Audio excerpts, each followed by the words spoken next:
12. april 2011. godine, Udruženje Memorijalni centar Jasenovac, Beograd, intervju sa doktorom Milanom Bastašićem, preživelim logorašem Jasenovca. Intervjuer Nada Ljubić. Dobar dan, gospodine Bastašiću. Dobar dan. Prvo ću da vas zamolim da nam kažete gde ste rođeni, kad ste rođeni, kako ste odrasli, kako vam je živela porodica pre rata. Potičem iz seljačke porodice, srednje jedne. Otac je bio solonski dobrovoljac, tako da je dobio i zemlju od Aleksandra 25. Dobio je od oca dio, tako da smo mi relativno dobro živjeli. Bilo nas je 3 djece, stariji brat, sestra, pa onda ja. Sestra je išla u građansku školu u Grubišnom Polju, brat je završio pekarski zanat u Bečeju, a ja sam završio 1941. godine osnovnu školu. Gde ste živeli?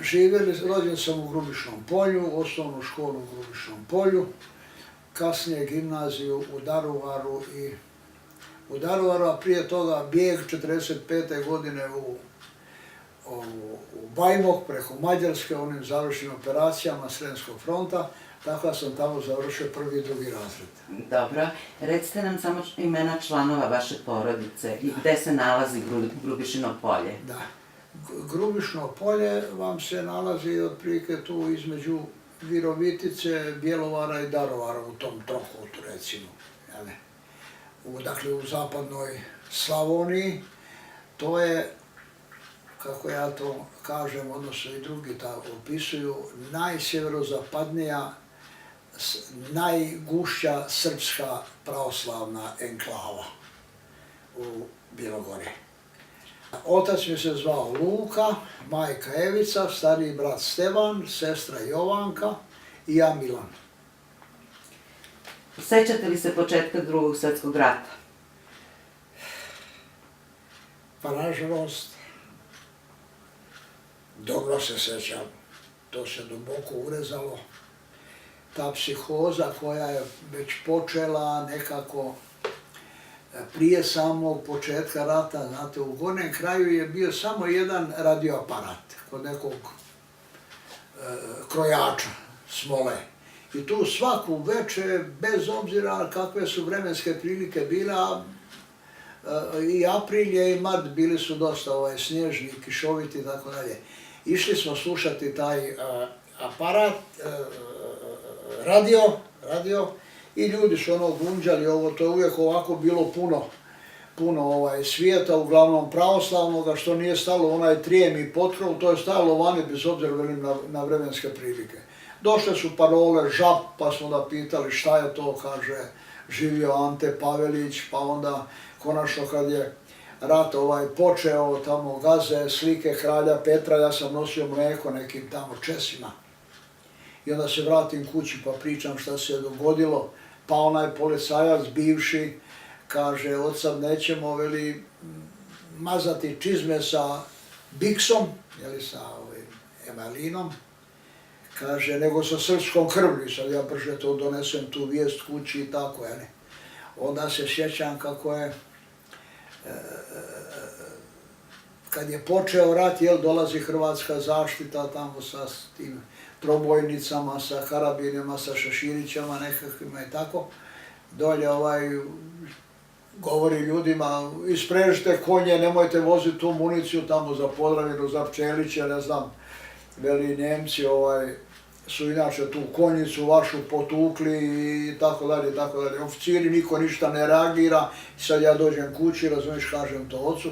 Rekao, i rekli su da se Hrvatska predala. Kako se Hrvatska predala? Kako? Pa valjda Jugoslavija. Ne znam, rekao, vidjet ćeš kad ujak naiđe i tako, koji su ti ljudi prezali te konje, trebali voziti i tako dalje.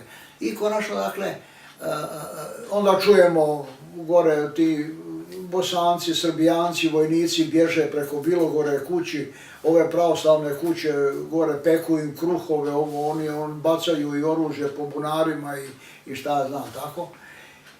I sad je nazovimo bio nekakav komadić mira, ne znam kako zvalo.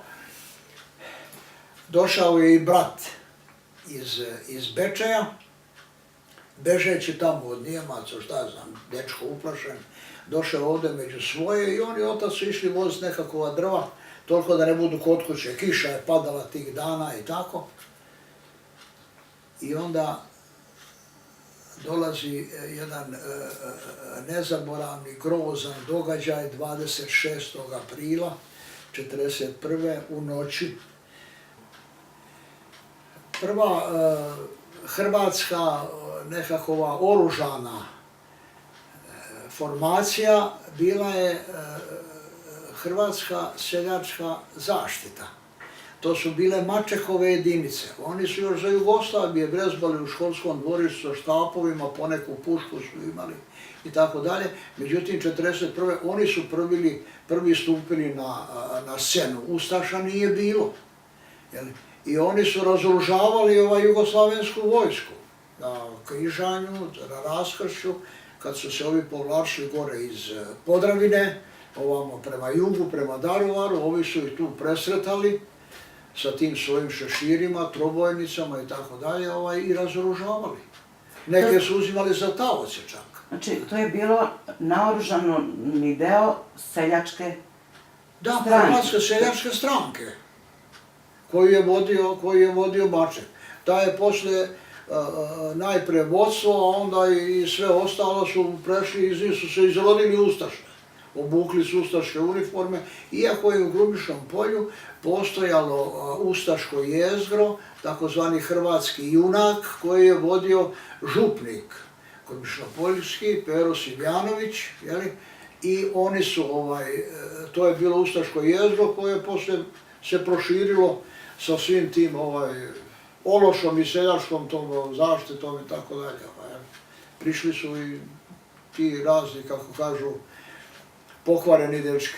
Znači, za prvo vreme. Ustaše su još uvek u emigraciji, u toku je Da, aprilski nema rat. nikoga tu od ustaše dolaze tek kasnije. Odnosno, taj prvi stravični događaj koji se dogodio u Grubišnom polju, tada su došli prvi put Ustaše i zagrebačka policija, njih, ne znam, pričali su 120, i te noći, 26. na 27. aprila 1941. oni su uhapsili, digli praktički iz kreveta 504 Srbina. Gdje su bili i moj otac i brat od 18 godina, i stric, i ujak, i 3 bratića, i da ne pričam dalje. Jel se sećate upada policije u vašu kuću? Da, kažem, odjednom je postala nekakva lupa u hodniku, mi su to zvali ganjak, vanjski hodnik, kao tren ovako. Otvaraj, i tako, već su došli do vrata, počeli da razbijaju, otvaraj, pucamo, i otac je ustao, išao da otvori, međutim nije mogao, ključ je ispao iz vrata, pa je on dole tražio, kako je majka poslije mi pričala, i tako da je uspio otvoriti prije nego su razbili vrata i njih je, ne znam, 5-6 sa bajonetama, na puškama došlo za njim, ruke ubis, on je digao to, daj oružje, kaže, nemam ja nikovo oružje. Nanosao sam se oružje 4 godine, u ratu i onda su sve prevrnuli, da ne idem u detalje, i na kraju naredili mu da se obuče, da izlazi van. To odijelo, kako su vozili ta drva, došlo je pokisli do kože, što kažu, eto, toliko su bili da ne budu kod kuće. Obukli su to odijelo i već su pošli van i onda jedan zastane, kaže, ko ovdje spava? Veli, mama, djeca. I on otkrije perinu i kaže, jel ovo dijete, kaže? Brat i ja smo skupa spavali. Pa veli, moje dijete. Ajde, ustaje, onako bunovan, kaže, pa kuda, zašto? Nemoj da te kundačim ustaje. I ustane siroče i koliko se uspije obući, koliko nije, isteraju i njega van. Koliko ima godina? 18. I sad su,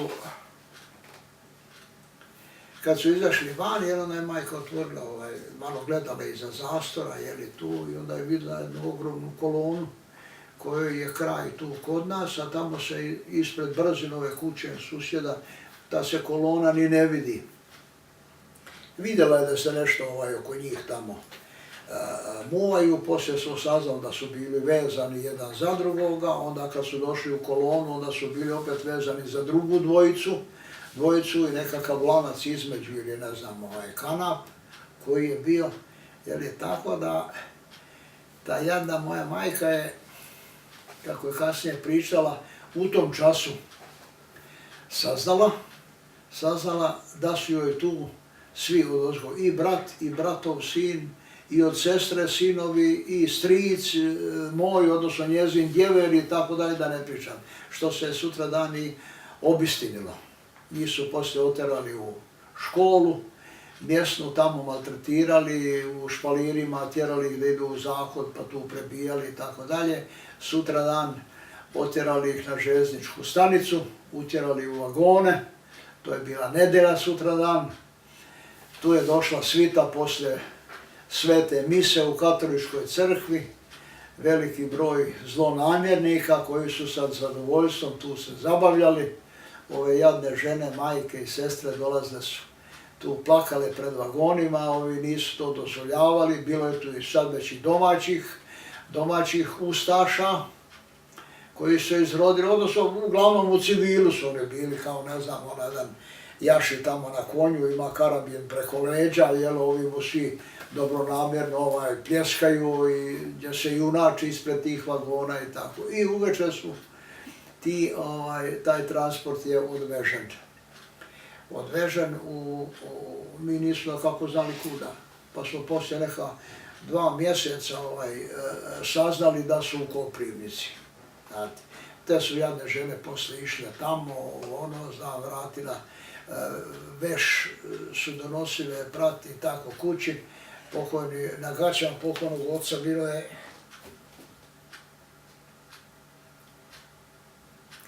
krvave nogavice jer je bilo probodeno valjda u bodeli ili nožem ili bajonetom ili čime, šta je znamo. Tako da su znali da su u Koprivnici, da tamo idu na rad i tako, te jadnice su išle, nisu smjele ovdje iz Grubišnog polja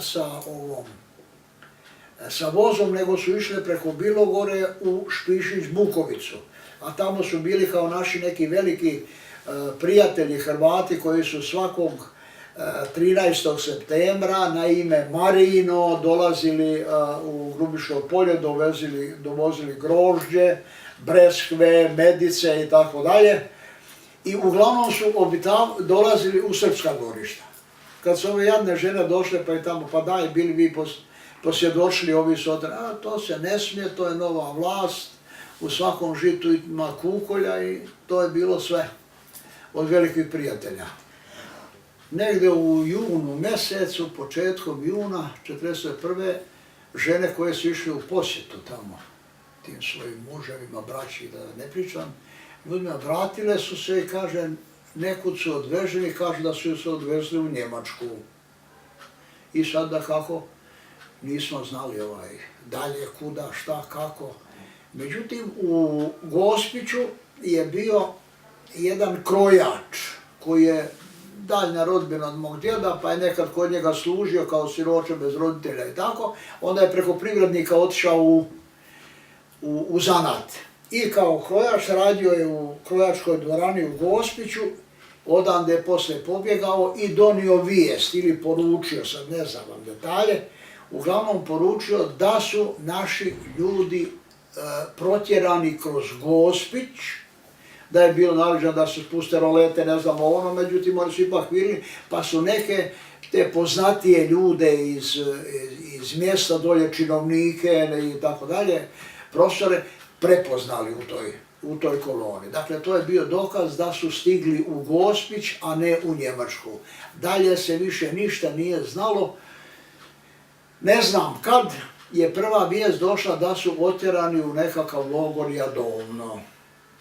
I sad je to među porodicama prenošeno Jadovno i tako dalje. Međutim, nikakvog glasa, nikakvog traga od nikuda, službeno Njemačka, ovdje sad saznanje da su ovdje. niti se smjeli pitati, niti je ko nekamo putovao, sve je to kod kuće bilo, nikud se Srbi nisu kretali. Tako da, nekako u pravu istinu saznalo se tek iza rata. Sigurno da je taj život bio jadan, sve su te srpske familije bile obezglavljene. Navodno su tim našim očevima tamo neki između njih da bježimo, ma ne smijemo bježati, poubijat će nam familije i tako dalje, tako da su tu ostali. Međutim, već u augustu, 4. augusta, počelo je iseljavanje srpskih familija, porodica za Srbiju. Tako da je sa područja Grubišnog polja oko 600 porodica oterano sa preko 2500 čeljadi. Te noći se dogodilo prvo krvoproliće. 5 ljudi, počelo je puškaranje, ovo, ono i tako dalje, poslije se ispostavilo, ima tu detalja, kod naših komšija su dolazili po lopate, po budake, pa je majka ujutro saznala da je ubijen Muškinja, pa Marko Jović, pa Malbaša, pa Domitrović, razumiješ, i ne znam onaj peti kako se zvao. I ti transporti odvezli su te porodice u Srbiju.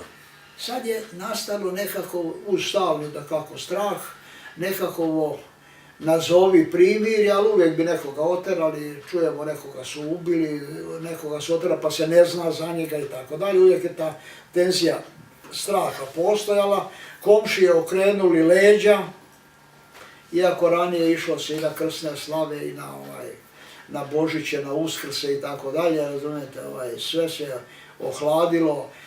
Veliki broj Čeha postali su Njemci, mi sme Njemci, taj njihov Kulturbund, razumiješ, nekakav, kako se zvao, Gesellschaft.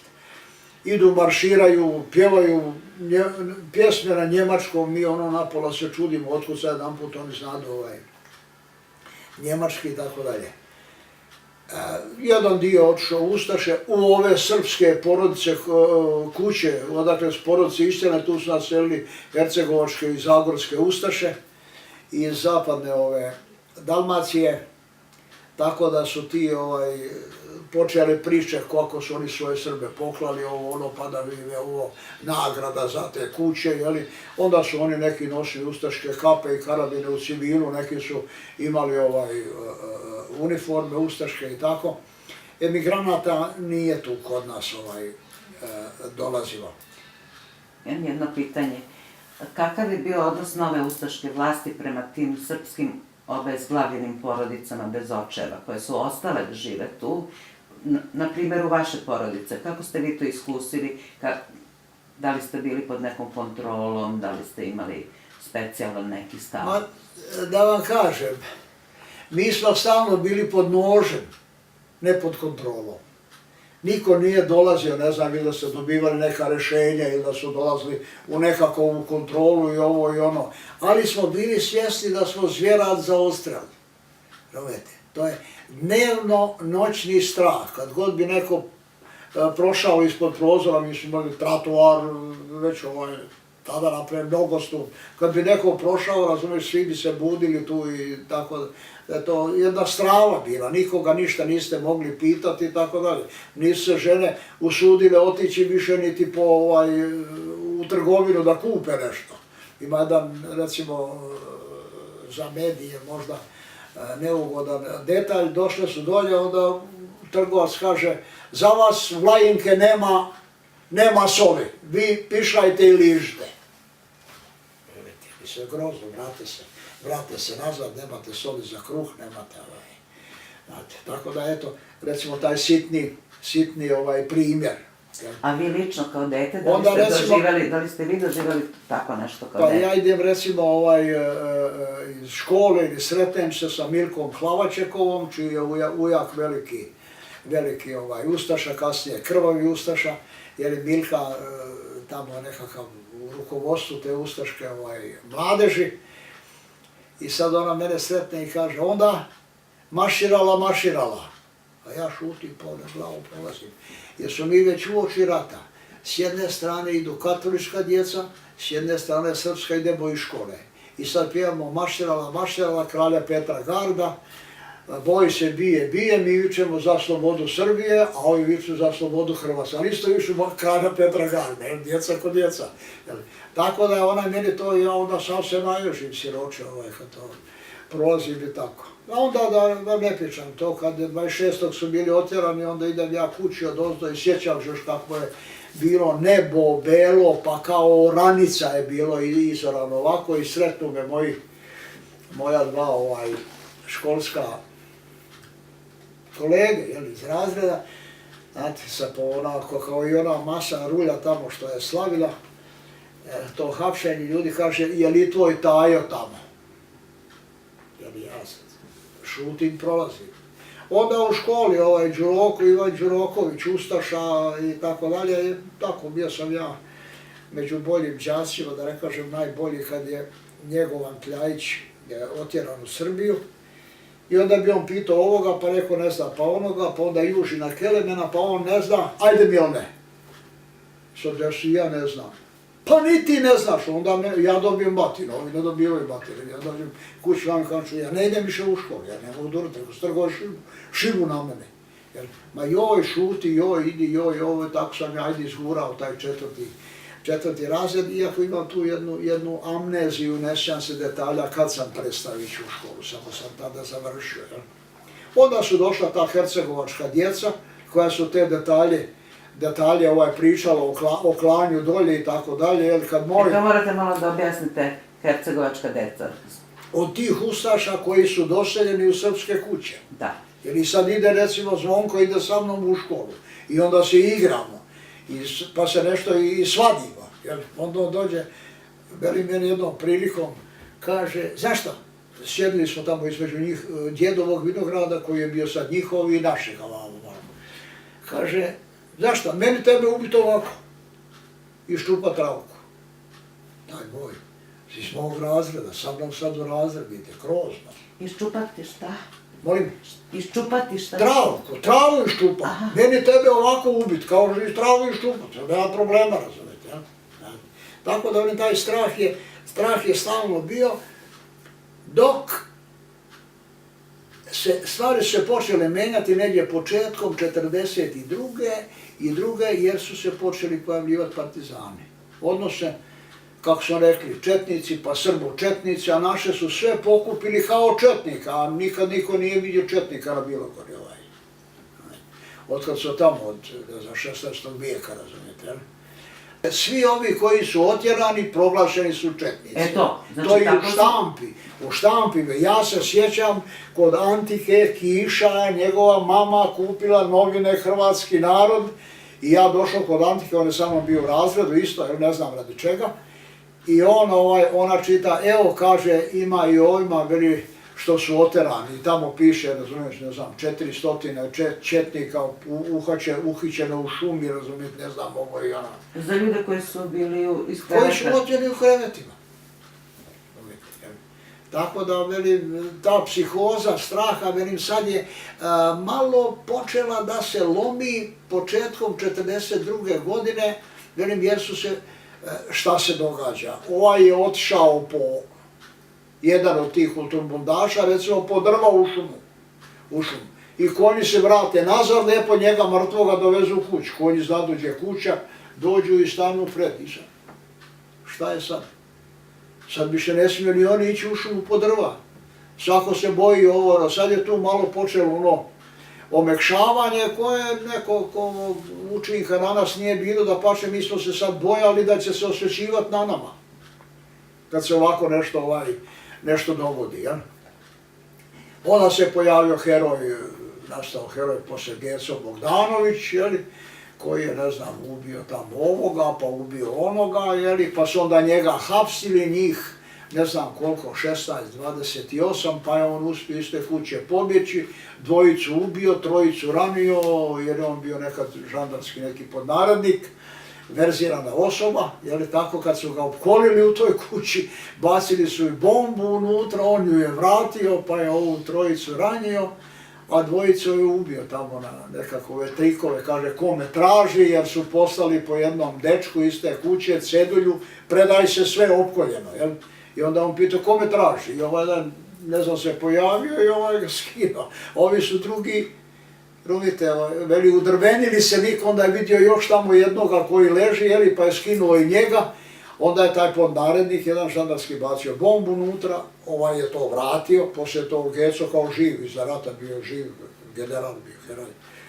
Vratio nazad i pobjegao je i on, i tu svoju snašu izbacio i njeznu mamu kroz prozor i taj dečko koji je došao. Svi su, što kažu, u ovolikom snijegu pobjegli dok su se ovi snašli jer su ovi tri jaukali i ovo i ono, i nastala je tako da je on postao heroj. E sad, to je nastavilo isto jedan prelom, ja sam sad gledao tog jednog kalfu koji je ubijen tamo i tako dalje, ima tu puno detalja. Međutim, nekako, ljeto je prošlo u svim tim nekakvim događanjima, našem strahu, sad će nas poklat radi ovoga što je ubijen ovaj i ona i tako dalje, došle su konačno partizani. Ja sam osjetio u kući da se nešto događa, onda mi je ona rekla, ni pisnuto o tome da se nose nekakve košare nekuda, pa ovo, pa ono, pa to ti znaš za ove neke ljude, stare roditelje i tako. Međutim, to je bila već veza sa partizanima, bio je tu jedan Hrvat, Joško, koji je oženio Srpkinju jednoj i tako on nam je puno značio, donosio razne vijesti i tako. Međutim, dolazi 27. septembar 1942. Partizani napadaju Grubišno polje, nisu sve završili i zauzeli, u zoru se povuku i za njih nekoliko sati ide grupa ustaša u, kako kažemo to, u gornji kraj, jeli? I odjedanput tam poslije nekog vremena počinje puškaranje u gornjem kraju i sad mi misli, sad su vjerojatno partizani gore sačekali kod šume i ovo i ono. Međutim, poslije nekog vremena vidim ja se sjedio nekakvom plotić, kako su imali vrt sa cvećem ovako ispod kuće. Vidim ja ide grupa odozgo tih žena, neki džed Lazo Bobić ide ispred njih, prepoznajem ove babu Grubića, ne znam, pa cure Grbine i tako. I oni odjedanput skrenu u jedan sokak. Tamo, to ima od nas možda jedno 300 metara. Skrenuše u sokak i iza toga počinje puškaranje. Veliko pucanje, ovo, ono i... Ja rekao, šta to? Mora da su i poubijali. Sad ja trk sestri tamo da kaže, mama je bila odsutna radi reče sad da ne idem u detalje. Rekao, izgleda poubijaš ove cure Hrbne i babi Grubče i džed Lazo. Ma ko? Pa rekao, čuješ kako puca. Skreni si u Živkov dvoriš sokak i rekao, kud bi sad Grubče? Ajde pa, kako toliki svijet poubijaš ona meni. A baba, punica od toga Hrvata, razumiješ, ostavi hranje, jer su hranje neko pravili za gibanicu, da peko rekao. Baba pobeže. I sad smo sestra i ja iza nje, nekako i ona je prihvatila to i sad poletimo, mi potrčimo na ogradu, vidite njih 6 nas presretnu, stoji, idu iz nekakvog točka tamo. Pa ima to jedno 300-400 metara. Kuda, biće sestra, guske jednu grožđe pa da i teramo. I on pitaju sad kako ste vjere. Jer sad jedno je reklo katoličko, jedno pravoslavne, jer su nas pokrstili prije 2 mjeseca na katoličku vjeru. I oni ne brdaju sam mi natrag, jadni prema kući, dođemo tu u dvorišta, a ovi drugi idu ustaše sa ceste. Stali tu, udrvenili se, nima daci. Međutim, kod nas je stanovao jedan čovjek, mladi jedan čovjek koga je porezki šef poreznog ureda, veliki prijatelj brata moje majke i njihove kuće, jeli? Došao, kaže, gospođo Evice, kaže, evo, kaže, mladić Dalmatinac, veli, tu je došao kod mene, ono traži mjesto, pa veli, ja se sjetio, ako možete vi njemu uredite u vašu sobicu, mi nisu vam ni podali ništa, a ostala bila kod se išla tamo, uredite, kaže, on je skroman, to će biti, a imašte Hrvata u kući, jeli? I mama je njega primila. Kako se zvao? Međutim, ali majka je taj dan bila radi nekih razloga s nekima otišla kolima u drugo selo, a tamo su i partizani zaustavili, nisu ih pustili ovamo natrag. A kad je počelo to pucanje, partizani kad su došli u noći, on se uplašio i rekao, ja idem na tavan, kaže, a vi ako me ko bude tražio, nemojte reći da sam govori. Dobro, sestra i ja. I tu je on ostao na tom tavanu, ne znam ja dokle, međutim, ovi kad su nas tu stjerali dolje i kad čuje on tu nekako, on siđe sa tavana i kad je vidio da su mi već između jedni i drugi ustaš, to gotovo. Jer istrašao, ne, pred nas oni su duhom Hrvati, ja državni službenik, ja prisegu za poglavnika, ja ne znam šta on tamo, a ovaj mu kaže, makni se, veli, mi imamo naređenje od, ne znam, stožernika, ili kak se izrazio, iz Bjelovara, kaže, da sve Srbe poubijamo i mič se. Ma nisu oni Srbi, oni ovo i ono vamo, i sad on ne da, drži ovako, oni ovako stavili na ljesu. Ljesa, znaš šta je ljesa, a? Stavili pušao bi samo glavom kad će planut. A naš komšija preko puta, jeli, toči im rakiju jednoj drugoj grupi, jeli, i ja sad, velim, sam i u knjizi napisao, rekao, gledam tu zelenu pljosku koju bi sad nacrtao, jeli, ili oslikao kad bi bio fotoaparat. On im toči, rekao, vjerojatno zato danas ono razmišljajući, da bolje rade valjda svoj posao. Jel? I tako izrazi se gadno, taj ustaša vodi već kaže kuda i nas uvedio u kući, tako su mi ostali. Kako se zvao vaš spasilac? Molim? Vaš spasilac? Marijan Andrijašević. U međuvremenu i majka se vratila i sklonila se kod jednih Čeha. Jedna žena je Češkina zvala, neka izađe iz kola i dođe tamo. A ova Šokica koja sa mamom išla gore, tjerala te konje, svratila je konje u naše dvorište, kobila imala ždrebe, nije 2 dana sisalo, cvili, ona sa kolima navaljuje na vrata, velim, tu je niz detalja. I sad oni dolaze i kažu, gde je ova žena iz ove kuće? Ko oni? Ustaše, pitaju, ne? I ja sad mislim za ovu tetu Mariju, kažem, evo tu je A ono, ne, kaže, on traži, pitaju za tvoju mamu, ona je kod veli Vendena gore, kod Ringla. I sad je jedan ustaša, kaže ovome, idi, kaže, s njim pa je dovedi. I sad me tera i sad ide za mnom gore i ja vidim, idu od ozgo opet teraju žene, ne znam, neki stari tamo sa Kozare vodi dva sinčića koji su bili tu od jedne Kozarčanke u jednoj srpskoj kući i odoše dolje i opet se sad čuje pucanje dolje. I sad opet ja mi se rekao, ove poubijaš. Tada sam čuo tu pucnjavu koju pretpostavio da se opet vrši to ubijanje i sutra dan smo vidjeli tu ubijenu, ne znam, babu Pavu, babu Cvijetu, pa babu Pavu, pa tetu Anu, razumiješ, pa njezinu 6-godišnju Milkicu, pa njezinu svekrvu koje su bile ubijene za stolom.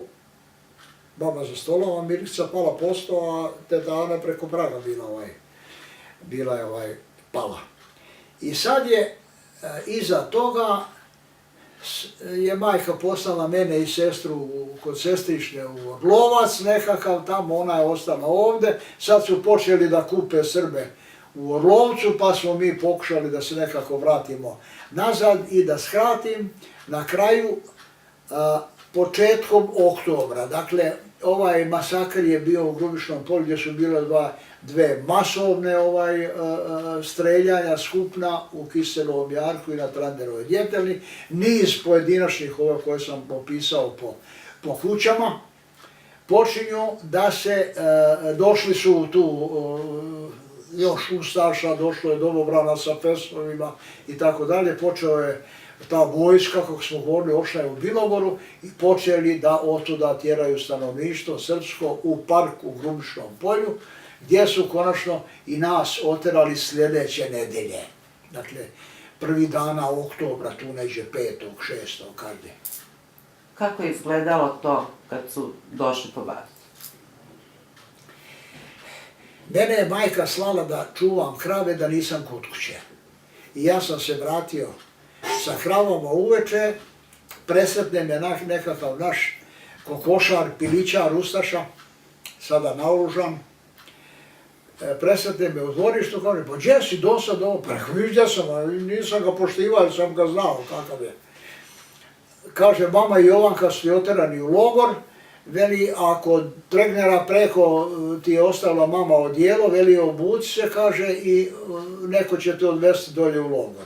I sad, ajde, idem, ja šutim, ostavim krave, nisam ni vezao, ništa, idem prema kući, a ovaj jedan, i dođem na vrata, ovaj jedan kaže, nemaš ovdje ti šta tražiti, kaže, to nije više tvoje tu, naslagane nekakve vreće, valjda žita, čegali, oni piju rakiju, neki ljudi tu za stolom i ja odem preko kod ovih, ta teta Anka mi Češkinja dade mi to Vi dijelo. dođete u vašoj kući zateknete Jest. strane ljude koji vama kažu Tu nemaš ništa više.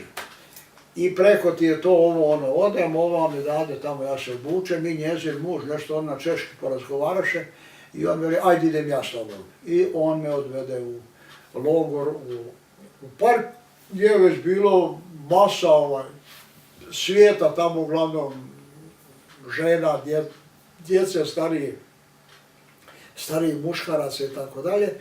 Tu smo bili valjda 2 dana, 2 noći, odatle su odvodili svaki dan u takozvani predstavnikov stan tamo preko puta, gdje su se vriski, pucnji, gdje su klali svaku, malo pa dođu pa uz ovoga muškarca onoga i ti su tamo nestajali da vam ne pričam. Da bi jednog utorka poslije podne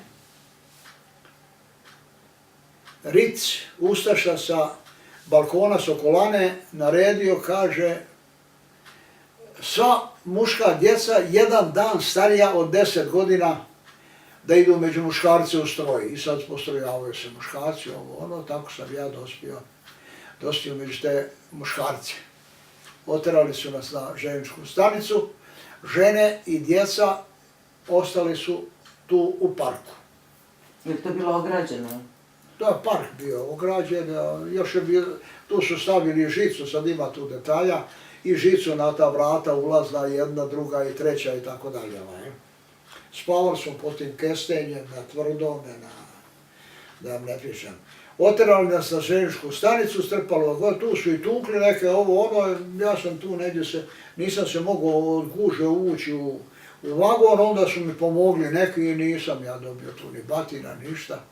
Bilo nas je, da li 89 ili 81, tu uvijek brkam ta 2 broja, u vagon, marveni vagon, još đubra dolje i tako dalje. Prvi dani oktobra bili su vrući, toplo je bilo. Ljudi su skidali košulje, vrtili da dobiju malo zraka, a samo smo imali one male otvore u 2 ćoška vagona, one gatrice.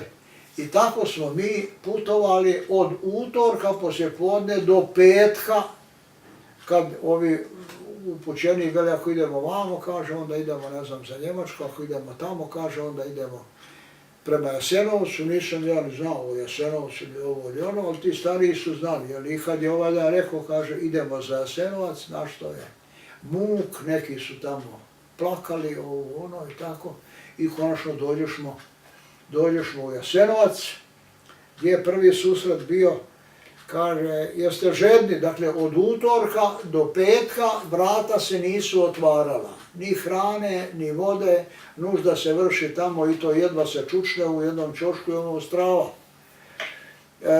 Ljudi sa pameti stupio, ne znam, stari Janić, ne znam koji još u susednom vagonu, neki Joco iz Velikog Grđevca. Ustaše lupaju stalno kundakom, čuti, ovaj siroč traži vode, traži šibice, traži ne znam čega i tako. I sad jeste, kad su vagoni stali, kaže, jeste žedni, ovi viču, jesmo, jer ovi se siromaci promole na te gatre, ovi bacaju tamo šoder i onu suvu zemlju, prašinu u lice i tako dalje. Konačno, taj Joco siroč u drugom vagonu jauče, otvaraju se vagoni, istjeruju nas van, i ocu prebijenoga, isprebijanoga, već neka dvojica naši vuku tamo i odoše tamo desno. Mi isto izlazimo, mi čustave, goni u raku, u raku, u raku, a mi sa raka kod nas je na groblju, jel gdje. I sad ajde idemo, požuruju nas i dođemo u nekakvu, kao dojam ciglane gdje se kopa ona zemlja za, a velim sve je suvo jer je bilo vreme takovo. Tu opet počne da izdvajaju starce i ovu slabiju djecu i ovo tako ja iz Grubišnog ostade sam, nikoga ne poznam, neki Stevo Smiljanić i njega poslaše tamo, on je radi ruku bio pa nije bio sposoban za rad, a kao mi smo sposobni za rad. Onda su ove starce i tu slabiju djecu vratili nazad u vagone, a nas oterali tamo u tu žicu logora na nekakvom ogradu gdje smo spavali na nekom tvrdom zemljištu, pa onda tu saznam da je tu i Brico Bosanac jer smo išli svi na šišanje, a taj je oteran 1941. 26. aprila sa našima. I otkud sad on, nisam ja znao kako. Međutim, poslije i dođem ja kad došao šišanje, da dam kume i ovo, joj, jesi ti došao i tako dalje. I saznali smo da već u Koprivnici, u Danici, počeli su ustaše da odabiru zanatlije, majstora, on kao Brico, uzeli su njega, da idu graditi Jasenovac. Dakle, to je maj, juni mjesec, jel? I njih su poslali da grade Jasenovac, a ove su u junu ostale otrali i poubijali. Tu smo prenoćili, tu su nam počeli donositi vodu, ovi su poslije odrasli koji joj, kakvi su ovi mršavi koji nam donose vodu, što ja nisam uočavao kao dijete. Ja. Pa onda nam konačno dadoše nekakvu hranu, koju ja nisam mogao pojesti. Ovaj jedan što nosi vodu, da, on je to posrkao za čas, pa ja imao nekakav komadić tamo piletine koji mi je smrdio po onome đubretu, jer sam to u salveti sulce imao, gdje on dođe, kaže, ili imaš šta za jesti? Ja kažem, nema, ali ovo meso, jedino, on to zgrabio siroče, pojeo i tako dalje. Dakle, to je bio prvi susret. Onda su nas terali, valjda sutra dan pod neku nastrešnicu i pa šta sad tu dogodi? To je možda bio jedan prvi onako najveći stres.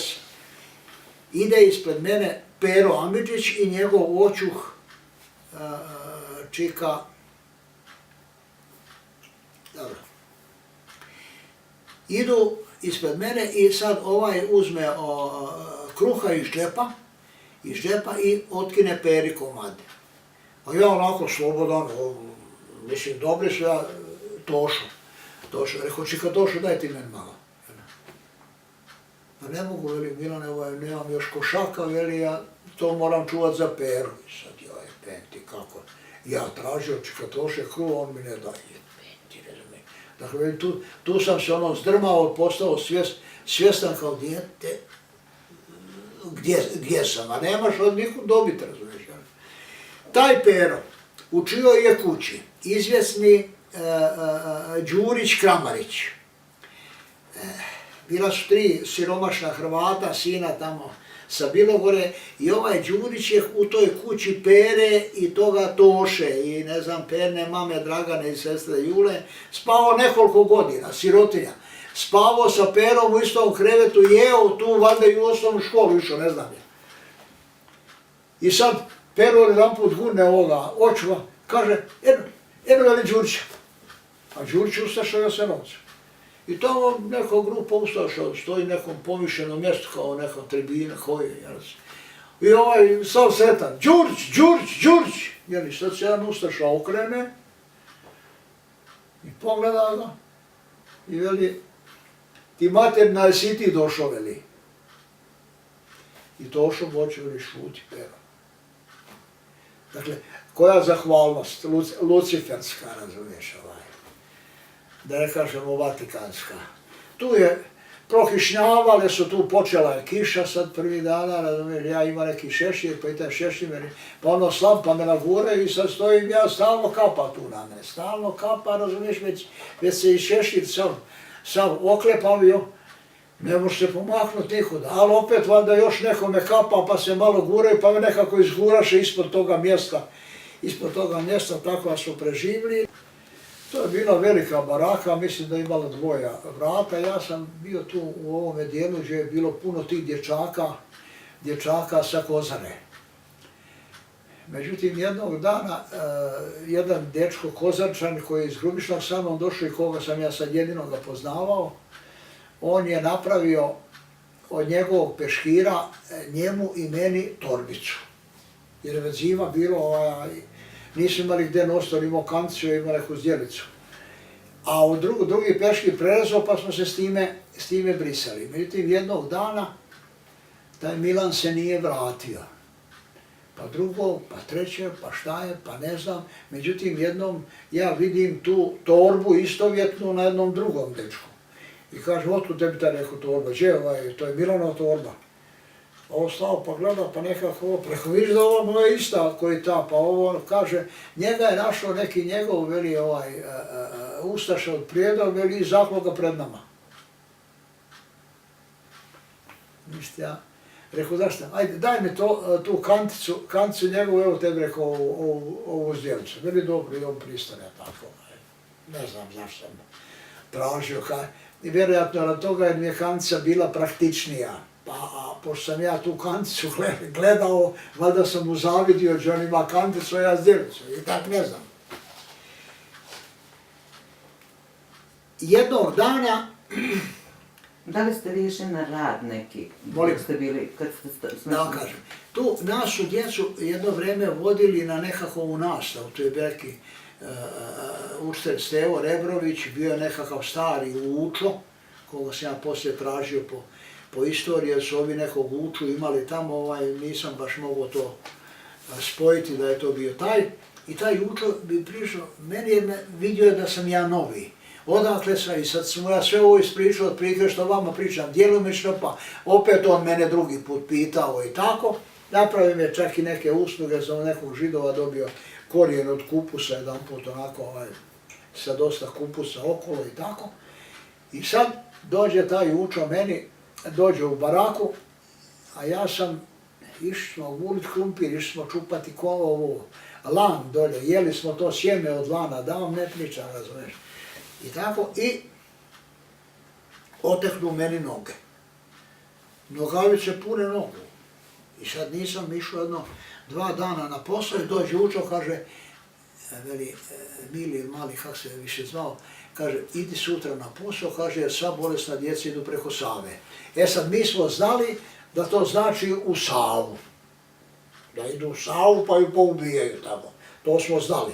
Ali ovo za preko Save, to sam tek iz rata saznao da su u stvari išli na klanje preko Save. Gde? Ali kod nas je bio neki termin, idu preko Save, a to je značilo u Savu. A preko Save je značilo u Gradinu. Vidite, veli, to nije meni bilo dokušljivo onda. I odem ja. Ujutro, uveče se vratimo. Milane, a kakav posao? Na kakav posao idete? Već sam ja počeo raditi, ići na nasip. Na nasip. I sad velimo tekle noge, ja sam prestao ići. Jer sam on kaže, idi na posao, kaže ujutru, veli, iće bolesna djeca preko Save. A dotle, veli, mi smo ovo po kuhinji, po lanu, po ovo, po ono. I sad već je počeo nasip, tamo smo mi, djeca nosili granje. A odrasli su to udarali kolje, sipali, vozili zemlju, da ne piš već šta se radi. Jel? Ima i tu još detalja. Sam ustaši ribao, čistio gležnjake i očekivao da će me ubiti sa toga i tako dalje. Odem ja na to i uveče se vratimo, ove djece nema. I sad nas nekoliko koji smo tu ostali, ovi koji su zdravi inače dotle išli, i ja koji sam tada bolestan otišao, vratili se nazad, ovih nema. I sad dođemo u taj dio i tražimo, šta znam šta su oni premeta, pojavi se neki Stojan Dardić, on je bio iz Velike Peratovce, tamo od nas. Stojane, gdje su ovi drugi? No, ja sam zaspao, kaže, i ja ne znam kad su ošli. A ovaj neki drugi nađemo ga, ma veli, tu su, veli, terali van, vikali, ja se nisam čio javiti, kaže, pokrio sam se i nismo našli. I sad u tom nekakvom traženju, pod uzglavljem od jednoga od tih dečaka, otjeranih, nađemo mi jedno 5 komadića ili proje ili stvrdnute pure one pod glavom i dohaku svi jurnuše na to. Ja sam bio u prilici isto da uzmem, ja nisam uzeo. Ja sam i danas uvjeren, praznovjerno, iako nisam praznovjerno, da sam ostao živ zato što nisam taj zalogaj uzeo. Ostalo mi je na dnu mozga to čitavo vreme. Šta se desilo s ovima koji su uzeli? Sad smo mene uzmu 2 čovjeka jer sam ja imao krparu, imao sam plahtu. I neka 2 čovjeka meni kaže, ajde ti poslije ne znam par dana, jer sad Milana nije bilo, ova djeca su otišla, razumijete, tu ove nisam poznavao i tako, i on meni, ajde ti imaš, kaže, tu krparu i čaršav, pa ti, kaže, spava između nas dvojice, mi imamo, kaže, isto neku deku, ne znam, imali su šatorsko krilo, pa će spavati između nas. Ja sad sam sretan, jer mi kad idemo na posao, uveče se vrate blatni do ovde, po noći nema preslačenja. Do ujutru ovom se sve slijepi, da ja ujutru trebam to dobro uvući da razdvojim. I tako ustaje na doručak i opet na posao. I ovo spavanje sad među njima, toplo, krasno. Ujutru se probudimo, što kaže, toplo, krasno. Probudimo se, beli se centra, šatorsko krilo iznad nas. A oni su nešto ispleli, štali, pa se to meni dojmilo dolje od šiba, kao da je ona stražnja strana od sica, što su nekad ljudi vozili se u kolima, pa od šiba bio pleteni sic. Tako se to meni dojmilo i ostalo. No, on su valjda to odrasli ljudi pa su ispleni. I sad, nije prošlo tu koji dan, 2-3 dana. Dolaže neki mali ustaše tamo i kažu da djeca sutra ne idu nikud na rad. Dobro sad, ajde ujutro ustali, ne znam, ošli, dobili smo doručak, vratimo se natrag u baraku, razumiješ, ajde nastup djeco, ajde idemo u nastup, tamo neđe ispred kuhinje, postroje nas, nemojte, kaže, opet dođe, ajde, odstup, kako su zvali. Mi vratimo se, ručak, neđe vreme ručka nekakvoga, gladni, idemo tamo onim kantama, ima neke slatke repe koja je ogavna bila, šećerna repa, ali ogavna kad se kuha. Dođemo, pa ajde uzmemo, mislimo moćemo jest, pa opet probaš, pa opet baciš natrag. I ne znam koliko puta, postrojavaju nas 2-3 puta, ajde opet natrag, pa opet, pa još ne, i tako, na kraju, ajde, trkavamo tamo, mi već se počne vraćati u baraku. I ja nisam stigao, po moju krparu uzmem neki jorgan i metnem naravno i dođem tamo i sad nas postrojili, veli jedan ustaša, kaže, šta će to? Kaže, to je moje. Mojde, veli, neće vam ništa trebati, kaže, svima će ja se, kaže, grkljani bijelit, veli, za pol sata. Sad koliko sam ja to shvatio, koliko nisam, ja bacim onaj jorgan tamo u motu, kako smo to ustajali, ništa vam. Stojimo i sad odjedanput dolazi neki ustaša odande, pa ga pita, veli, jel da vežemo? A veli, ma ne, još, kaže, još sačekajte. Sad nisam ja znao šta je za vežemo, šta bi to trebalo značiti. Međutim, poslije nekog vremena dolazi jedan čovjek i pita, kaže, je li tu Milan Bastašći? Ko je Milan Bastašći? Ja šuti, rekao je Benti. Da nije ko poznati, da ne prođe ko Milan Adamović. I šut kao je neko, ja šta ovo, velim ja sam. Ajde vama. Ništa, ja poslušam, izađem, kaže ideš sa mnom. I on ide ispred mene, ja idem iza njega. Niko od ovih ustaša koji je tamo bilo nekoliko, ne znam koliko, 3, 5, koliko. Niko ništa. Ne kaže, ide on uz onaj nasip kod tog nekog zastavnikovog vrta, kako su to zvali, i ja idem za njim, i ajde, on šutim, ja idem za njim, šta je. Mislim, opet uču nešto napravio, jel? I on mene vodi, dođemo u jednu toplu malu prostoriju, veli, ovo ti je, kaže, sapunara, i kaže, ovo ti je žiga, sad je li on bio žiga, a ovaj geza, to sam pomiješao malo kasnije. Ovo je žiga i tako, ja sam geza, valjda se tada on predstavio, i veli, tvoj će biti ovdje da uvijek ima drva, kad nema da nacijepaš drva, da doneseš ovo, dobro, ja sam sretan, toplo je, pentir. I tu sam ja bio, po mojoj procjeni, jedno 14 dana. Meni je teško reći koliko je u tom stroju bilo nas, kad je mene žiga ili geza, kad su nas izdvojili. Bilo rečeno, djeca su odšla običajno preko Save i time se sve završava. Posle rata. Došao sam do knjige doktora Nikole Nikolića, logoraša Jasenovca.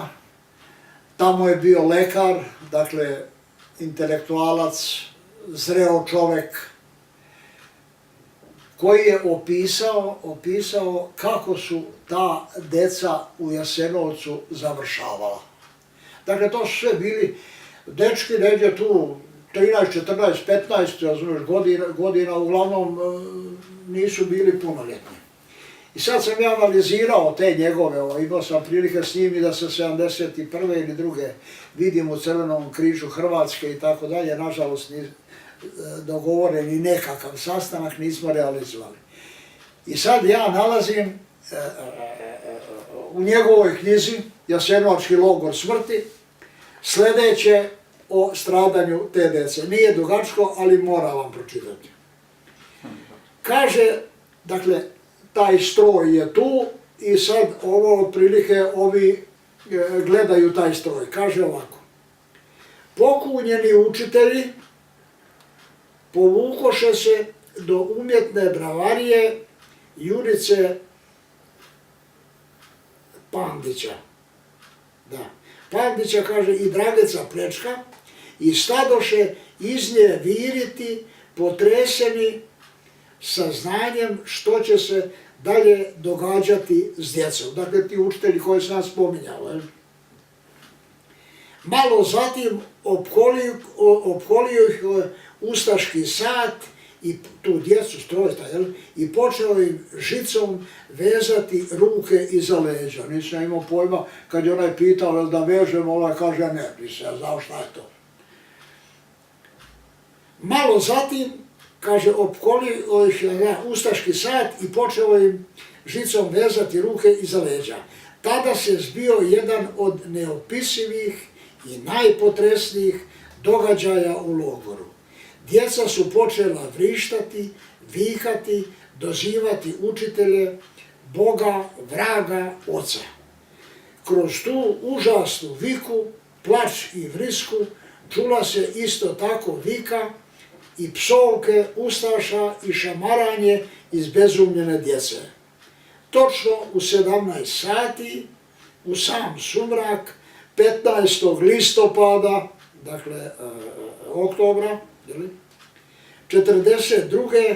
sat je poveo decu već napol mrtvu od straha prema Savi na skelu za Gradinom. Povorku djece svezane žicom, povorka djece svezana žicom prošla je uz užasnu kuknjavu za pomaganje, proklinjanje i psovanje kroz vrata logora, ostavivši 6 dječjih leševa pred zapovjedništvom koje su brzo pokupili logoraški grobari. Tako su završili svi ovi iz stroja, osim mene koga je izveo ovaj Židov Žiga ili Geza. Da kako nisam ja to znao. Poslije nekog vremena, 14 dana, u tu sapunaru, išao se ja tamo i brisati prašinu, neki pogon, munjara, kako se zvalo, samo da nešto radim, što se bojao da me ne premjeste, da nemam posla, jer sam samo drva trebao donositi i ložiti peć. Dolazi, zove mene jedan od njih, Geza, Žiga, Mišo, molim, kaže, evo veli došao redar Keco, kaže nam da ideš kući. Sad se ja uplašim, rekao, pitanje kako ću proći, tamo sam izostao, ovo, ono i tako. Uopšte niste poverovali u Ma ni govora. I sad ide taj Keco, tu stoji, ajde veli ješ sa mnom u Brijašnicu i čekat tamo jedan gospodin. Ja ajde za njim a tu je radi i ovaj Brico Bosanac koji je 26. aprila bio otvoren pa smo kontaktirali i sad ja njega na tom komadiću puta sretnem, kuda kume, da ne znam, preko Save, a šta ćeš i ode ono, šta, mi šta može pomoći reći. I dođemo mi u Brijašnicu, tu sjedi nekoliko ljudi, jedan gospodin u civilu, veli evo kaže to je taj. Jesi ti Bastašćin? Ja jesam. Ima ovako ovdje, inače u civilu, ajde veli ješ sa mnom. I sad me vodi i dođu u neku zgradu, opet oni pitaju jesi ti taj, jesam, znaš čitat, znam. Kaže gdje ti je otac? I ja sam meni izleti siroštora, rekao, ubili su ga ustaše. Pa da li baš ustaše? Pa sad ja curuk, ma rekao, otjerali su njega i brata, ja ne znam kuda, neki ljudi po noći, pa možda nisu bili, pa ne znam, rekli su tako, šta znam, znaš čitat? Kažem, znam, mislim, ja rekao, znam, nisam ja u osnovnu školu, bio sam i u ustaškoj uzdanici, sad se ja falim, imate sve u knjizi tu. I tako, i čitam nekakav papir, otvorena zapovjed, sjećam se, a onaj drugi ne znam kako se zvao. I da me niko ne smije dirati, ne znam ovo, ono i tako. Dobro, pročitam ja to, veli on ovome, sad tamo jedno ustaš kaže, vodi ga u magazin, ne ga u buku. Ja se idem, ja zovem, uzmem te papire tamo i sad on mene svako svuče, ja svučem zima, ovo je 30. novembar, koji je 28. Izvinite, kakav magazin? Vodi ga veli u magazin da ga u buku, sve što čuti. I sad dođem ja tamo, beton dolje, puno robe tamo nastavlja na rafovima, vise kaputina, na ovim auffingerima. I sad ja mislim prave cirkus, sad će me svući pa će me ubiti.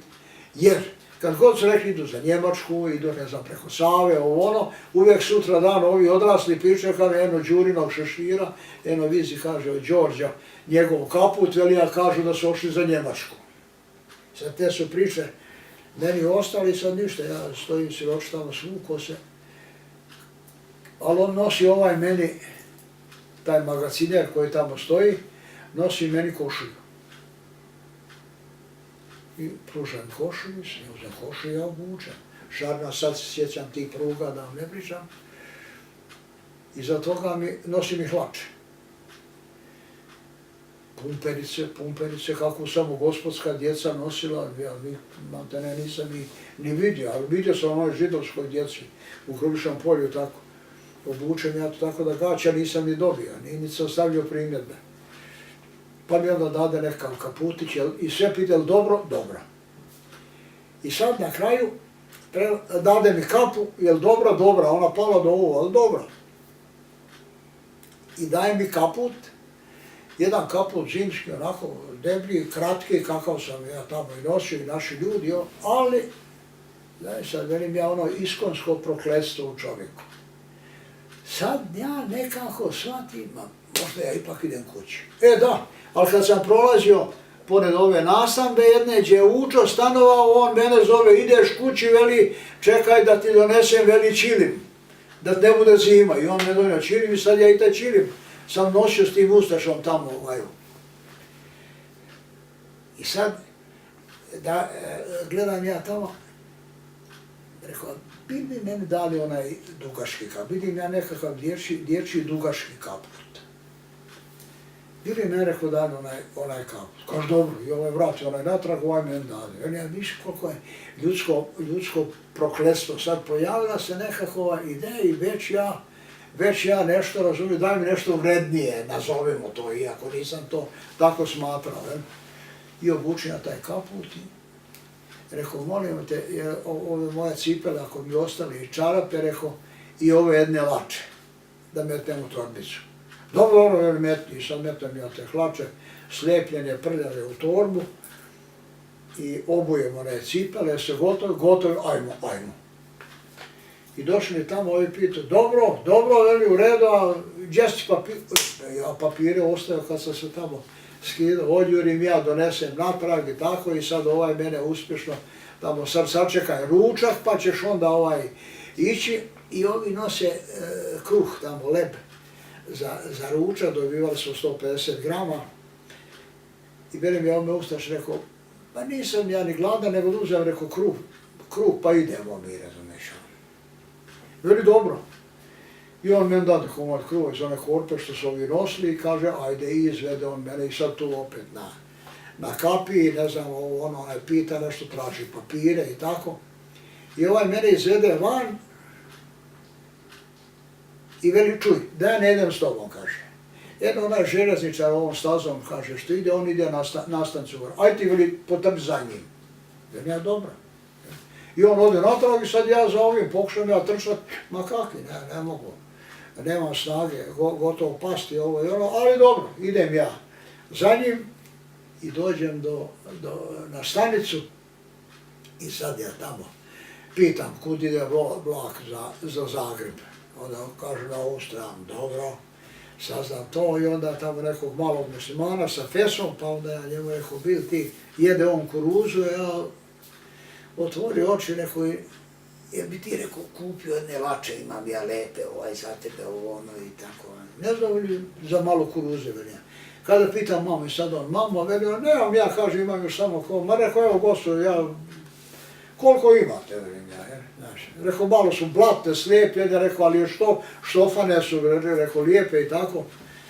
Veli dobro, i onda otkrio nam komad kuruze, razumiješ, odmah počnem ja jesti i tako.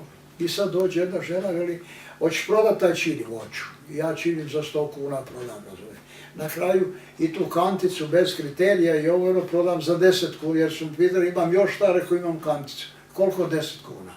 I sad ja imam para. Došao je voz, nije bilo neke velike gužve, uđem ja u taj voz, stanem tamo u hodniku, dođe konduktor, sve ovo pogleda, te papire i ovo ono, i dođe poslije nekog vremena, ajde li vamo, ima mjesta, kaže, u kupeu, nisam ni znao što je kupio, tada sam se drugi put vozio u putničkom vozu, u životu. I dođem tamo, sjede neki ljudi, počne oni da pitaju ovo ono, ništa ja ne govorim, jer su ovi rekli, znaš, nemoj puno pripovijedati ovo šta li tamo, da se ne vratiš ovamo i sad ja sam uplašao, strah u kostima.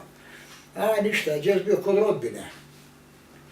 Pa ovo ovako, onako i sad jedan čovjek izvadi dunju, prepolovi, uze pola sebi, pola da meni, odmah ja onu dunju smažem. Bio zladan, pa meni jeo sam kuruze sad, tako. I on dade meni ovako čvaraka, meni u pregrš, sad ja ne znam kako bi jeo odavde i tako. Daj vam odvadi i ne znam da ne idemo u detalje, ali nemaju leba, nemaju ništa, razumiješ. Oni jedem ja one čvarke bez leba. I tako pitaju ovo, ono, ništa, dođe smo do Zagreba i sad tu ja kupim sebi kobasice, salame, tamo od rođo, nešto nosio neke sokove, kupim kod njega sok i sad ja gospodin, ali zima. Hladno, bogati, a voz iz Zagreba ide za Bjelovar tek u 2, poslije ponoć. Ja došao tu neđe, ne znam, kod 10, valjda koliko. Smrzam se, ne može sjest. Puno tu ovih žena, nekakvih čudno svezanih marama. Poslije sam shvatio sto Hercegovke, da se one tako povezivali. Pa neki cula, pa neki vreća, pa djece, pa onda, ne znam, tamo slušam te pripovjetke, a isto on bježe od nekuda iz Bosne, iz Hercegovine, jer tamo ima četnika i partizana, ovo, ono i tako. Ja se noće tu muvam se vamo, tamo dođe nekako i taj voz, ali u međuvremenu probavne smetnje i ajde, ali sve sam nekako siroče obavio, jer nisam znao, gdje ima klozet, zahod, veli kod basamaka, šta basamak, ja nisam čuo za basamaka, stepenica, razumiješ ovaj. Ali dobro, sve se završilo i konačno idem za Bjelovar, gužva na Zagrebačkom kolodvoru, pitam ove, ima jedan vagon, niko ne ide unutra, jer vidjeti za Bjelovar, kaže da. Pitam ove druge, preko sad mora i ovaj vagon da ide, rebenti sad. Guraju, ne mogu se ja gurat s njima, to ovako. Rekao da ne ostane. I se ja popijem se ja u ovaj vagon, otvorena vrata, ja ušao unutra i stoji, dođe kondukter, šta radiš tu, znaš da rezervisam, ne znam, velim ja. Vi kao vamo, ja njemu te papire. Rekao, viš da me ne smije niko dirati, kaže, ovi idu u Bjelovar, ja se ne mogu gurat, razumiješ, ja. I tu se mi prepirao kad ulaze neki oficir Beogradski. Tu. I on njima, ne znam, ispozdravlja se vamte, tamte, ulaze oni unutra. I uglavnom on, neko je valjda pitao, razumiješ, šta je. Ili on njima se izvinuo da, što se ja tu. Vali neki ide iz Jasenovca, veli tu, s nekim papirima, veli. A on jedan veli, ma ostav dijete, kaže. Ovaj mene ostavi na miru, voz još nije valjda ni krenu, zovu mene unutra u kupe. Sjede njih četvorica, valjda je jedna žena. I došao ja tako i sad oni pitaju, ništa ja ne pričam. Pa kako imaš papire? Pa rekao, evo to smo dali ovaj. Kod koga sam bio kod rodbine. Pa kako ovo? Zašto niste rekli odakle dolazi? Molim? Zašto niste rekli odakle dolazi? Ma bojim se, ali ima i on na papirima napisano. Jesi on je rekli da neće govoriti, nemoj svašta pričat, veli šta si vidio ovdje, kako ti je bilo ovdje, da se ne vraća nazad, veli. I sad ova žena mi da jabuku, ja pojedem. Onda ne znam, neko mi valjda još ponudio i opet ja i on, pa nemoj, kaže, znaš da te ne bi ovo i ono. I dođemo do Križevaca, vidim ja vagone repe. Žuta repa, ti, maga, ja bi jeo one repe, oči bi je pojede. I ne znam oni kako ukopčaju, šta se ja stao do zdanja, kaže ovaj jednom tom oficiru, nek ide donijeti jednu repu. Međutim, on ne donese onu žutu koju nego neku, onu pljosnatu belu. Šta je, ma rekao, nisam ja mislio tu, ali dobro, šutim ja. Voz krenuo, ali nemam ja noža, se ja počnem da noktom da ja nju gulim, razumiješ, šta je, ma neko nemam noža, pa nemoj veli jest, pojeo se jabuku. Dve, kako li. I ajde sad putujemo i ovaj meni, dobro veli, a kome ideš tamo? Pa rekao, ne znam, znate, pričam ja o familiji, porodica da je isto oterana, preskočio, ne znam ja za nikoga, nitko me vadi, nitko ga imam kod kuće, ni šta se dogodilo. A veli on, rekao, ja mislim da me vadi taj Marijan Andrijašević. Rekao, jedino on znam da je tamo ostao. A veli taj stariji čovjek, možda neki bliže 60 godina, sa brkovima, kaže, zašta? Ti veli id kući. Ako nemaš nikog kod kuće, vrat se natrag, ovdje u Bjelovar, pa pitaj za onog dopukovnika sa brkovima. U Bjelovaru. Dobro, velim ja. Pa će biti moj pratioc, veli on, znaš. A on je domobranski dopukovnik. Da. A ja onako kakav sam, ne znam ti, mogu da ti ja čuvam, onako za sebe razmišljam, dobro, hvala, svaka čast. I izađu oni u Bjelovaru, ja na željezničku stanicu i tako, i na peronu sretnem ciganina iz Grubišnog polja. Stevo, on stao, ma jesi ti to, Milane? Pa otkuda, veli Jovanka i mama sti kod kuće, kaže. A kuć, rekao ti? Pa vidi, znaš veli da su meni u ljetu ženu, kaže, oterali u Jasenovac i sad sam dobio potvrdu, veli idem po nju. Stevo bježi, rekao, natrag, viš kakvi sam ja. Niko, rekao, od onih naših, svi koji su bili koliko vagona, niko nije ostao živ. Zadnji put sam, rekao, vidio Kijurnu, on rekao da radi na pijesku, pitao mene, jel ja vidim koga, ja rekao, i on mi rekao, veli, nikog više živog nema. A imate podatak od 1118 sa bilo gore u Jasenovcu pobijeno. I on se, rekao, imaš nož? Imam, rekao, repu jedno, imam, i on izgleda nož, ogulio mi repu i sad jedemo nas ba repu. I tako uđem ja u zimami, u čekaonicu, tamo opet neki dombr, poznam jednog dombra iz Grubišnog polja, krojača koji uvijek nama šije odela i tako dalje. I sad će ja javim njemu. Rekao, dobro večer, stric Majni, tako, ono, čisti, velim ja Luke, o, ti si ovo sjedi, on jedu kukuruzni kruj, ne znam šta još tamo, ono. Je zladan, velim ja nisam, imao sam rane i tako. Ajde ako hoćeš ovo kukuruznog kruva, veli eto, drugoga nemamo. I sad mi tu sjedli i nekako ja, još ova neka dvojica, trojica, saznaju se da sam ja Srbin, da idem iz logora, dijete i ovo i ono, znaš, i on njemu nešto, ono, šta kaže tu, ovo, ono, tu ga za stol vučeš, sam neke riječi, znaš. Ovaj se izdera na njih, razumiješ, kaže, ako te odgovara, drugo, veli, baš iza stola i ovo i ono, i ja sad sjedim, šutim, rekao, jebi ga, znaš, koji me vrag na nju da sam išao za stol. I tako uđe smo u vagon za Grubišno polje. Cigo se neđe izgubio i opet u kupeu nađe se jedan taj zločesti i opet mene ovo ono i ovaj njega izmaršira iz kupeja. Tako se ja dovezem do Grubišnog polja, Cigu više nisam vidio, nije mi čak bilo jasno jer on ošao Jasenovac ili kud je ili ide ovamo. Ovaj Majn Dombran izađe, ovdje čovjek brže kući, kiša propadiva, ono sve jadno, mokro, objesilo se ono lišće, ona trava polegla, razumiješ, velika. Po grabama kad sam ošao bilo lijepo, sunčano i tako. A sad je novembar? Molim? Sad je novembar? Da, novembar. Kad se vi vraćate? Pa onda vidim tamo nekakav mitraljevac ili šta je, pa pokriveno to kroz neku rupu od predsjednikovog stana tamo, tako zvano, pa pokriveno da kiša, da po tome ne pada. Nigdje nikoga nema i idem ja se polako, ajde. Dolazim do krivine gdje se sad vidi moja kuća. I vidim nekoga na prozoru. Ali ne vidi se dobro i tako. I sad ja prođem na tu malu lipu ispred Šegića i mašem rukom. Ništa se ne događa, ne miču se i ajde, idem ja dalje, ajde. Kad sam došao blizu Židova, tamo blizu Sigera, istrčna mati, istrčna sestra,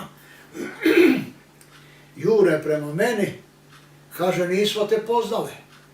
A veli, Stevo Cigar nam rekao da ideš kući. Došao pa odnio obavijest. I tako ja dođem kući. Tu, kod kuće, da kako, ne znam, s čime sam bio ponuđen i tako dalje.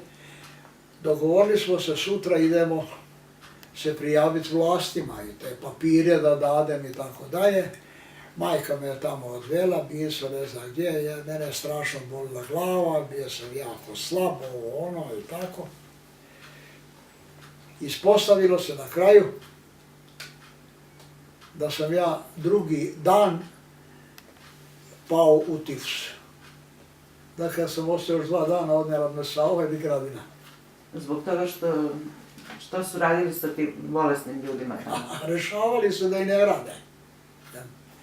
Tako da bio jedan Slovenac, lekar, i taj je samo mu dajte kamilicu, čaj kamilicom, pa mu dajte gris na mleku, pa ovo, pa ono, tako sam ja siročovec sam sebi smrdio i od griza i od te, ovo, ono i tako. Ali uvijek je majku tješio, kaže, znate, on je imao dobar miraz ranije, ovo, ono, kaže, izdržat će on, jel?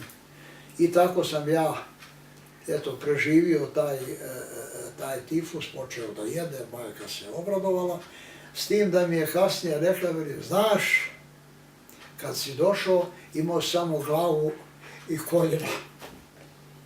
Toliko ste bili mršavi? Da. Onda, da vam kažem. Posle 2 mjeseca jasno. Da. Pa su dolazile majke kad su čule, ove čije su dečki samo bilo od Suževića, od Pelinovića, od ne znam, ovih onih, dolazile da pitaju. Jer I on je došao da vrata, ja maj, teraj, nemoj, nikome ništa ne smijem pričati, teraj van, razumiješ, neće razgovarati, razumiješ. Tako da one sirote nisu do poslije rata saznale neke detalje. Mati im je, vjerojatno mama im je rekla, onda mene pitala, je li bio ovaj s tobom, je li bio onaj s tobom, je li onaj, i ono pa im je prenosila, jel? Imamo ovdje jedno pitanje. Da li je vaša majka pokušala nešto da vas nađe, da sazna gde ste, da vas izvuče iz logora? Da, vidite, taj sam dio preskočio. Majka i sestra bile su puštene iz Siska sa ostalim ženama jer nisu imali nikog u partizanima. I ona je posle nekog vremena išla kod ustaškog logornika Luke Pejašinovića, prijatelja njezinog brata, njihove kuće, koji je tu dolazio na krsnu slavu, na Uskrse, na Božiće, da ne pričam u svatove, da ga zamoli da joj da potvrdu da ide po mene jer sam ja ostao u Jasenovcu, a ostala djeca su postala po selima iz Siska. Jer su tim ženama oteli tu djecu u Sisku i postali je po... Međutim, on je nedelja je bila. On je rekao, Emce, ja to ne smijem dati ovo i ono, pa joj, pa znaš da smo onog starijeg ubili sa Lukom, ocu ime Luka isto. Veli, a mlađi sad eto ostao tamo, pa... Ne smijem ja onako u Jasenovcu, znate, onda i pitanje Emce kaže, je li on i živ ako je ostao u Jasenovcu? Ma ostao u Jasenovcu, veli, znam ja. Ja to ne mogu, ja ovo, znate, vamo tamo i on se nje riješi i ne da, i ništa, ova plačuć izađe van. Međutim, u Grubišnovom je postojala jedna respektna učiteljica, u žargonu veli nadžek učiteljica, koja je bila učiteljica i moje majke i moga oca i moga ujaka i Luke Pejašinović i mene, kroz generaciju. Kako se zvala? To je bila Božica Orušić, ćerka pravoslavnog popa, koji je za bradu odveden iz Grubišnog polja. I sad ode majka, odatle ode k njoj. I tako dobro večer svrhavala, jel? Šta je sa ono? Ma, ispriča šta se dogodilo. I ne dati to, kaže nije. Ajde, ovo se veli. Kaput, natrag, kod logornika u stan. Pozdravi se. Luka, umjesto pitanja bilo kakve, Luka, što ti nisi dao tu propusnicu, potvrdu da ide po to dete? Ona isto je kao što je govorila. Ma znate, gospođo, ja nije ovo, ajde, Luka. Ma, veli, znate, gospođo, možda on nije ni živ. Luka, ti svoje napravi. Ako nije živ, ti svoje napravi, pa dajte. Bogam, Luka sjedne i... A mogu je reći ono ustaši tamo zakoljite dvije, bez odgovornosti. Ona je siroče otišla kući, tamo spremila nešto, razumijete, jer je vlak isto iz Grubišnog ujutro išao valjda u 2, kako li. Ispekla neku štrucu, skuvala neku kokoš, valjda šta li. Sjela na voz i otišla, došla u Zagreb ujutro. Bila je upućena negdje da ide tamo pred tu ustašku nadzornu službu u Zagrebu. Dođe tamo, ali nije uredovni dan, ona je ustaša ne da blizu vratima. Odbija, ma ja sam, ne znam, priča sirote, nisam da odbija, neću onda razgovara. I ona sad tu stala kraj nekog kestena, siroče plače, ona stoji, izađe jedna žena i vidi je tu pred vratima, šta, ili u tom času vikao na nju, ne znam. I pita je, veli, ćerce, šta ti plačeš? Dakle, Dalmatinka. Ona, ma joj, gospođa, sestru stali je rekla ovo, objasnio je kratko. Veli, dobro, sačekaj me, kaže. I ona se vrati i ova s njom ode u stan od ove, gdje su, ne znam, 2 njezna sina, školarca, i kaže, evo, sad ti tu sjedi u toplome, ja ću poslije doći pa ga idemo tražiti po zavodima u Zagrebu i ovo i ono. Ova je ošla, ova sjedi s tim dečkima, a ovi isto je pitaju šta, pa ona siroče odgovara, kad oni počnu da psuju Hitlera, pa Pavelića, pa sad ova gleda, sam podozre kako to Hrvati pa psuju Pavelića, Hitlera, ovo i tako dalje. I konačno ova onda ona njima iz košare izvadi tamo neki kolača i tako, u Zagrebu već pomalo glad, jer konac je 42.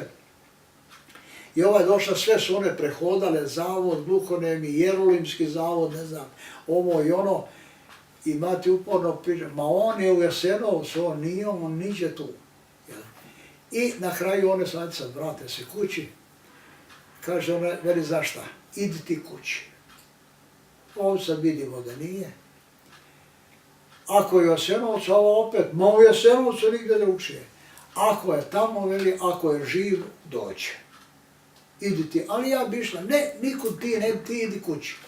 I tako mati se vrati. I tako je majka došla u Grubišovo polje kući sutra dan u utorak, ja sam došao u četvrtak. I evo sad onaj dio sam ispričao, kako sam putovao, kako sam doputovao, da sam se drugi dan razbolio.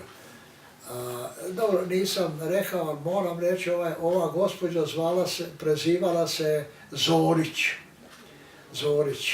I eto, moram možda iz nekakove, radi savjesti reći, ja toliko sam živio u Zagrebu, ja nikad tu ženu nisam potražio, do negde nekih 70 godina kad sam ministar zdravlja Zorića, s kojim sam bio dobar, pitao, znaš li ti tu tako jednu Zoričku, tu je radila, tu je neđe blizu stanovala i tako dalje, rekao je da ne zna. Da li je neđe stradala siroče, pošto je u toj ustanovi radila, nikad nisam saznao. A da li bi se neko ko ima normalnu posleratnu karijeru, da li bi priznao da ima rođaka, recimo, ko je radio u štabu Ustaške nadzorne službe u Zagrebu? Da li bi priznao 58? Kako, da li bi? Da li bi rekao, da, to je moja rođaka? Da, pa ne verujem. Da? Jer i pošto je Dalmatinka ona, pošto je on Dalmatinac, pošto je ona govorila dalmatinski, čerce, ovo, ono i tako dalje. Znači, bila je otuda, međutim, on je rekao, ne znam. I verujem, da li je možda stradala, nije, eto, tu usluga je mene životno napadla, sigurno da bi ja učinio što god bi mogao, da sam bio u prilici i tako dalje, ne ulazeći u ostale njezine radnje, poslove, obaveze ili ne znam. Eto, prema meni je to napravila. Ona je napravila jednu iznimku da sam se jedino ja živ sa Bilogore vratio. Evo, piše tu, 1118, koliko ljudi je stradalo tamo, a da vam kažem par stvari još o Bilogori. Recimo, ratnih žrtava bilo je 3108. Od toga je bilo, pazite, 3108. Od toga 2694 su Srbi. Hrvata 165. Otprilike pola stanovništva. Kad ste već kod toga, Molim? kad ste kod ratnih žrtava, da li je u vašem mestu još neko, osim Srba, bio baš na meti ustaške vlasti? Ne. Tada, toga 28. ubijen je jedan stari Čeh, Vecko, ali on je trčao, veli sin njegov poslije pričao, on je trčao od kuće prema štali. I ovaj ustaša ga bi trči i ubio ga, jer taj dan su trčali samo Srbi. Ne mislim na jedan određen dan, nego za sve vreme rata. Da li je još nekoga ustaška vlast tako progonila kao... Pa posle, u toku rata ubijeni su Švabe, Wolfovi, koji su sarađivali sa partizanima. Tu je i taj moj jedan glavni, kojim se ja bio kurir, imao tu ih na vezi. Oni su poubijani, još je ubijen nekakav Mađar Drvenkar koji je negdje sa strane došao pa je spavao kod svoje rodbine, on je tu ubijen. Ovo što je izginulo, gestapovaca, onih na raznim mjestima i tako dalje. Ne, od strane ustaške vlasti, da li je bilo Jevreje, Roma u vašem selu koje su oni... Gledajte, Roma bile su dvije porodice i od njih je jedino ta žena nestala, vjerojatno između njihovih kuća i centra dolje tu neđe neko uvatio pa ubio ili zaklao ili ko zna iz kojih razloga. Bile su dvije porodice Židova, u stvari tri. Singerovi i Štajnerovi. Ti su pokupljeni negdje 42. u kolovozu, valjda, u 8. mjesecu negdje, prije nas. Ili u 7. čak tu, 7. 8. Oni su otjerani, a bila je još jedna porodica Šterk. Taj Šterk je bio oženjen sa sestrom od vlasnika paromljena u Grubišnom polju, Novaka, vrlo jakog čovjeka koji je bio u stanju potkupiti ne znam koga sve, tako da su Šterkovi ostali. Jedan njihov sin, Gido, išao je sa mnom u osnovnu školu i poslije rata sam ga jednom prilikom sreo. Dakle, živjeli su. Recite mi, da li su ljudi koji su prošli pokrštavanje bili pošteđeni? Bilo da su Srbi ili bilo da su Jevreji ili... Bili su pokršteni Jevreji, pa su pokupljeni i oterani. Navodno završili u pećima, ne znam. Uglavnom, nestali su. A da li ste vi i vaša porodica... Bili smo mi pokršteni, pa smo poklani. I moram da pitam jednu banalnu stvar, da li je to pokrštavanje bilo besplatno? Znam da su to Židovi govorili kako su platili, a za nas, pravo da vam kažem, ja ne znam, nekakav je čovjek išao popisivati ko želi da se prekrsti, taj neće ići u logor, neće ovo, neće ono. Da li je on nešto kupio, nisam upamtio. Jeste vi bili pokršteni pre nego što su vas oterali u logor? Da. Pa prije ovog pokolja. Pokršteni smo neće valjda odmah iza Židova. Jer su oni pokršteni pa su oterani, a onda smo, uplašili smo se još više, pa smo onda išli. Sjećam se jedno da nije bilo pojedinačno, bilo nas je velika grupa i klečao sam dalje. Još se ja, ne znam, bio pobjegao od kuće, pa mati jedna plakala, pa znala tu gdje sam kod nekih znači kolektivna naših unijata, da Bastašića tu me našla, pa ajde, pa znaš, pa ovo, pa ono. Pa smo morali imati kuma, pa to je bio Švaba, Lojzo, Ringlov, bogati gazda, ali poštenjačina jedna i tako dalje. Isto jedan brat me poginuo u Gestapovcima, ali navodno isto je htio prebjeći šta li ovo. I vjerujem da je tu istina. To su bile ovako poštene familije. Jedan je bio u domobranima, mu brat i tako. Ali ovo drugo, ne mogu se baš osim Ringlovi s nikim pohvaliti.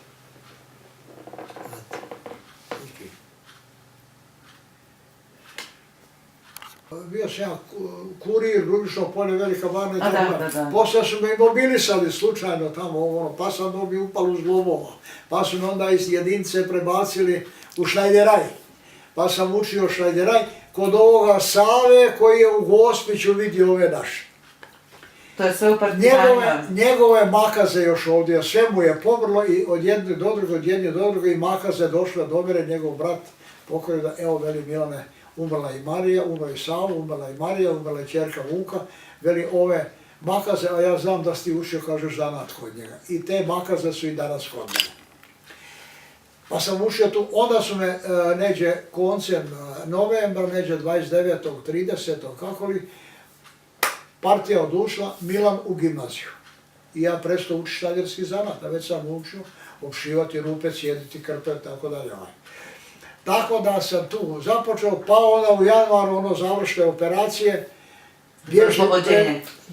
bježi sa internatom, sa saonicama na Dravu, pa preko Drave, pa Pustara Šelje, pa Pečuh, pa Baja, pa na kraju Bajmok i tu smo poslije srabare i liječenja i razrušivanja, da vam ne pričam, tu sam završio prvi i drugi razred i vratio se kući poslije 15. jula.